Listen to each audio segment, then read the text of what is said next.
I used your card, just for utilities. Sister lied. 10 hours later my account was empty, $2,300 gone. Everything went to gifts for her golden 7-year-old daughter. A new iPad and expensive toys. I didn't scream. I just took quiet action. By morning my sister started screaming when she found out this. After this, I knew I'd never trust her again. Not as my sister, not as a friend, not even as someone I could leave in the same room with my purse.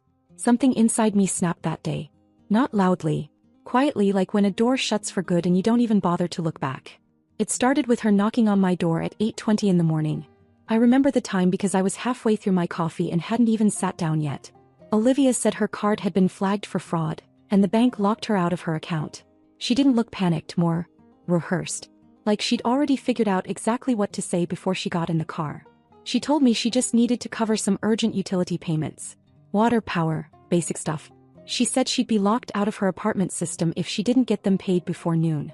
She even threw in something about late fees and how she couldn't risk it because her daughter was staying home that day. I didn't question it. I didn't even hesitate long enough to make her sweat. I just grabbed the card from the drawer.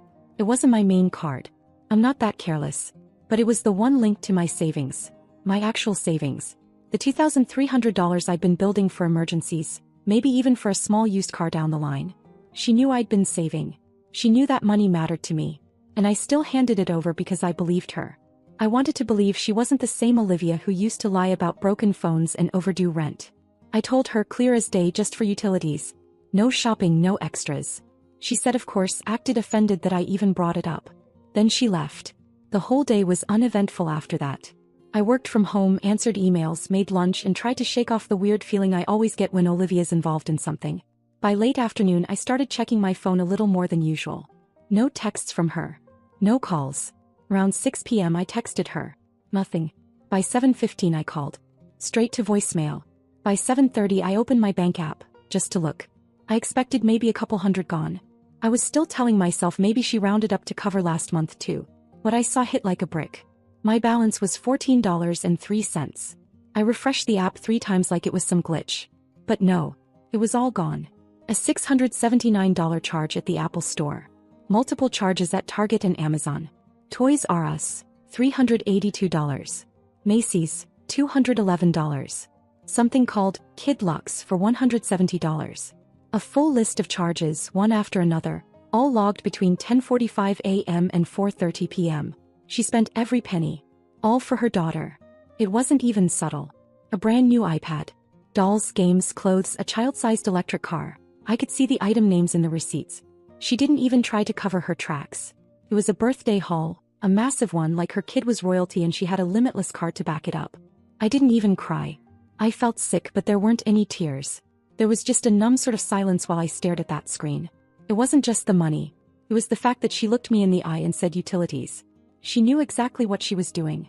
I sat down at my desk, opened a new folder on my laptop and named it Olivia Theft. Then I started gathering everything. Screenshots. Texts.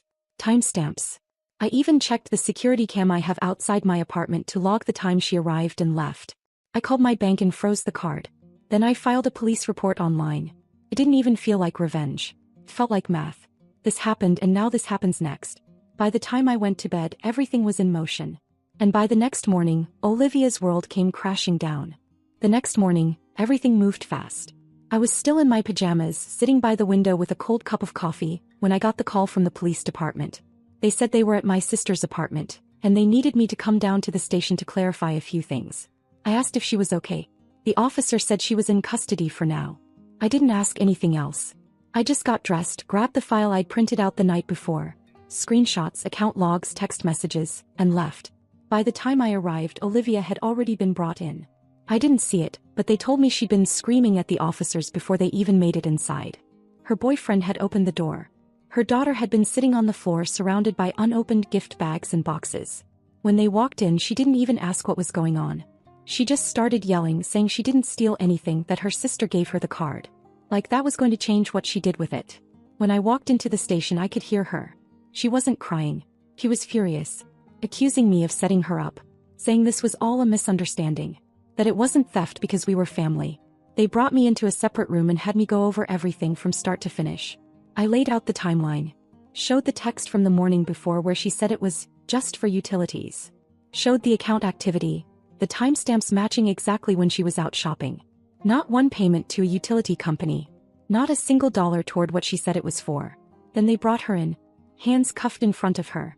She wouldn't even look at me at first. But once she sat down and realized I was the one who filed the report, she lost it again. Told the officer I was blowing everything out of proportion. Told me she was going to pay me back. Told everyone it wasn't that serious. I didn't say much. Just listened. Because it wasn't about proving something anymore. It was about finally forcing her to face what she always avoided: consequences. One of the detectives read off the charges she could face. Unauthorized use of a financial instrument, possible intent to defraud, depending on how things went with the returns. I could see the moment it hit her. Her whole face changed. Not because she was sorry, but because she realized this could actually cost her something. She'd always gotten out of things before. There was always someone to clean up the mess. But not this time. They gave her a choice. She could either face charges or return everything, refund every cent, and make it right. She didn't say a word for a full minute. Then she asked if she could call someone. They let her, but it didn't help. No one could cover for her this time. Her boyfriend didn't even pick up. She chose the refund. That afternoon she started returning the gifts. She kept quiet about it, but I saw the notifications coming in. First $679 from the Apple Store. Then $382 from Toys R Us. One by one, everything started reversing. I kept track of every dollar. I didn't contact her. I didn't even let her know I was watching. I just waited. By the end of day 2, $1,900 was back. I didn't expect to get all of it.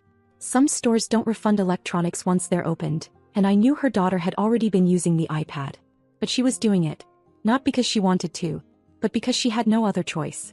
Then on day 3, just as the whole thing seemed to be winding down, I got a text from our cousin Mia. It was short. Just 5 words. "Have you heard about Olivia?" I hadn't spoken to anyone about her since I filed the report.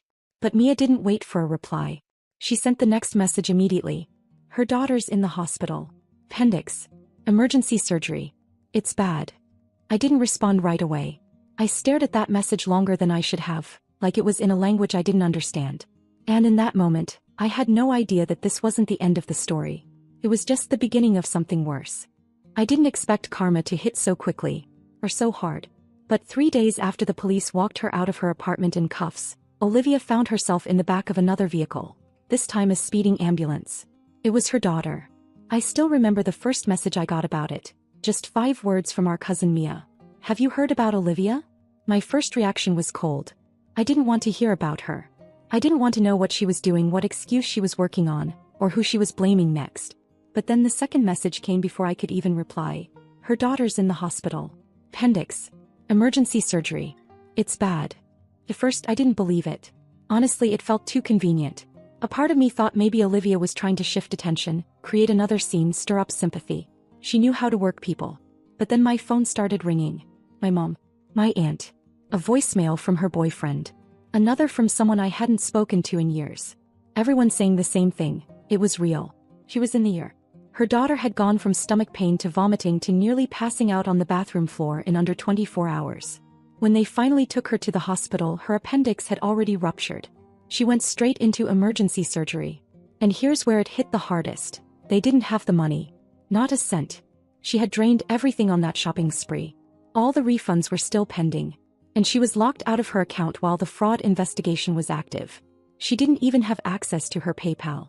Her boyfriend had less than $500 to his name, and no one else in the family could float that kind of bill. The hospital needed thousands, fast, because their insurance only covered part of the procedure and the rest was on them. Suddenly, the birthday she had thrown like some grand royal event, the endless sweets and cakes and bags of toys, the brand new iPad her daughter was glued to for the last 3 days. It all came crashing down into a single word no parent wants to hear. Surgery. And all of it, led back to Olivia's need to impress a room full of kids and moms who wouldn't even remember the party a week later. That night, I turned off my phone and just sat at my kitchen table in silence. My hands were shaking and I don't know why. Rage, pity, exhaustion. I don't even know what I was feeling anymore. I wanted to say it wasn't my problem. That she brought this on herself. That this was just the natural conclusion of her choices. But her daughter, she didn't choose this. She didn't steal my card. She didn't lie. She was just a little girl who loved pink glittery things and birthday balloons, and now she was unconscious in a hospital bed with tubes coming out of her arm. By the next morning, the messages had gotten desperate. One from my aunt said, "I know what she did was wrong, Edna. But this is her child. Please." Mia sent another, "If you can help even a little, I'll find a way to pay you back." Then came Olivia's own message. Just 3 words. "Please. I'm sorry." No long explanation. No excuses. Just those 3 words. It was probably the most honest thing she'd ever sent me. The truth was, I had money. Not much. Not anymore.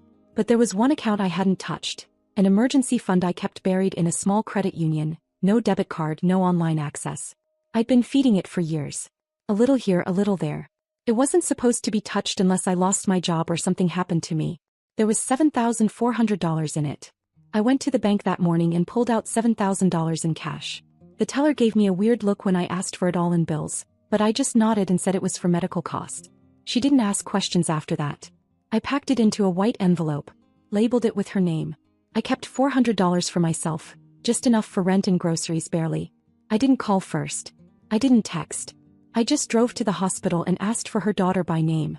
They brought me to a small waiting room, and there she was, Olivia, sitting by herself, hunched over, looking like someone had stolen the air out of her.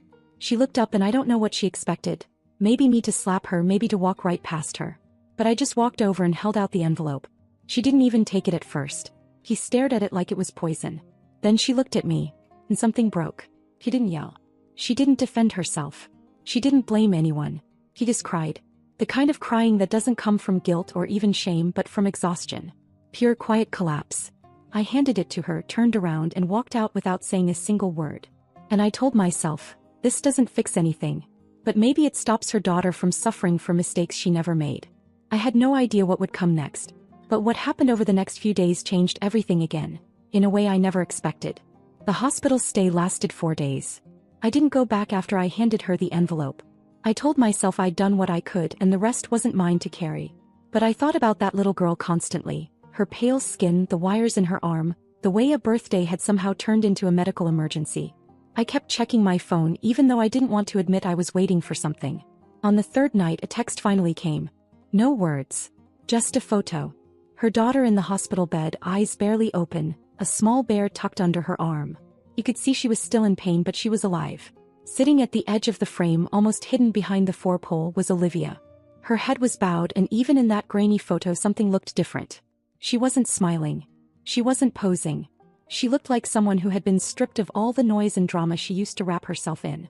That night I didn't toss and turn. I didn't stare at the ceiling wondering what she'd ruin next.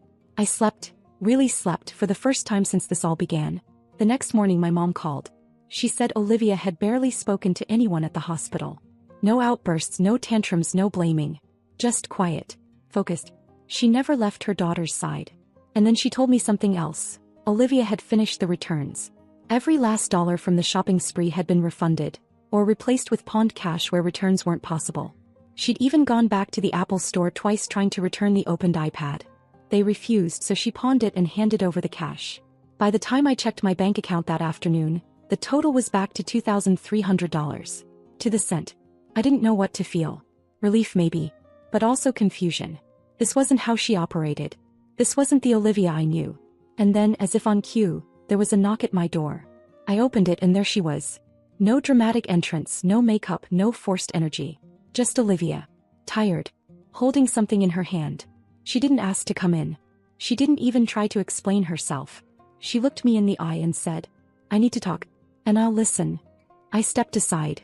We sat at my kitchen table in the exact spot where I had stared at my phone the night I saw the money vanish. She didn't waste time. She admitted it all. She said she'd lied, she knew it, and the truth was she thought I'd never call her out. She'd gotten too used to people bailing her out. She said she never thought I'd actually turn her in. But she also said that for the first time she was glad I did. Because for the first time in her life something forced her to stop.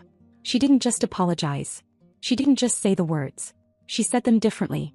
Like she finally understood what it meant to burn a bridge and stand there staring at the smoke with no one coming to help you rebuild. Then she handed me a folded piece of paper. It was a plan. A real one. A handwritten payment schedule.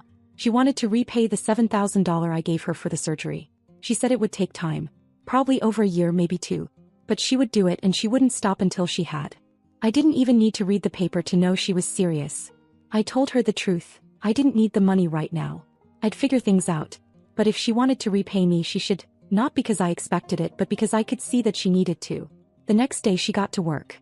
She picked up more shifts at the diner. Started delivering for apps in the evenings. She texted me receipts for small transfers. Updates on her daughter's recovery. Photos from doctor visits. Not because I asked, because she wanted to. She wasn't trying to repair just the debt. She was repairing the damage. Quietly.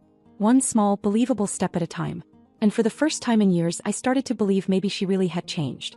But there was still one more chapter left in all of this. And it started with a letter I got in the mail, with her handwriting on the envelope. It came on a Monday morning. I remember because it was raining and I almost didn't check the mailbox. I'd been in the middle of cleaning out the fridge when I saw the postman walk past the window, and for some reason I felt like I should check. Mixed in with flyers and a couple bills was a plain white envelope. No return address. Just my name, written in that same familiar handwriting I hadn't seen in a long time, Olivia's. It wasn't dramatic or overdone like the cards she used to send for birthdays, the kind where she'd underline random words or add little hearts for flair. This was plain. Careful. Like she wanted to get it right. I stood in the kitchen holding it for a long time. I didn't open it right away. Part of me thought maybe she was going to ask for more help.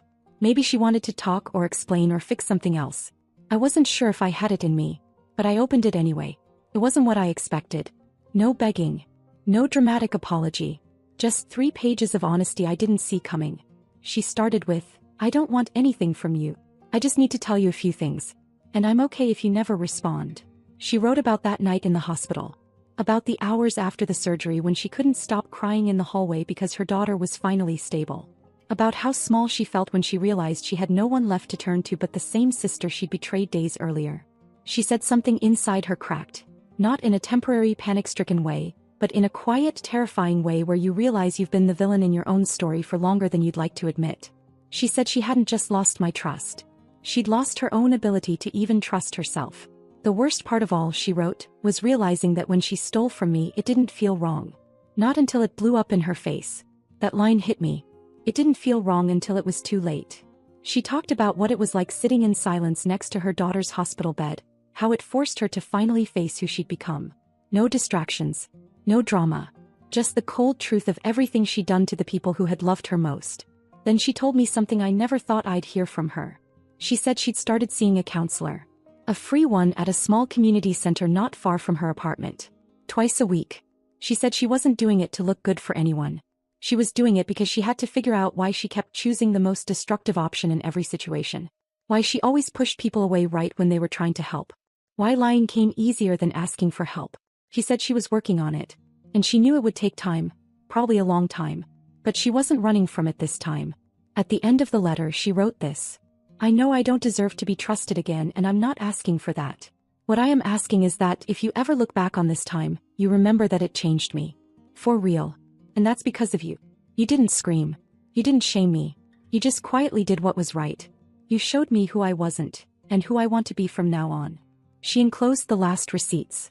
Final refunds, some small leftover cash from things she managed to sell, and a note that said she'd keep paying back the $7,000, no matter how long it took. She even included a simple spreadsheet, tracking what she'd already returned and what was left. The thing is, I didn't need the letter. I didn't need the receipts. Or the spreadsheet. But I sat there and read it all twice. Because something in her words didn't sound like Olivia the performer. It didn't sound like manipulation or emotional bait. It sounded like a person who finally broke through the surface after years of sinking. A few days later I got a small bank transfer. $150. Then $75 the week after. I never asked. She just sent them, labeled them all repayment.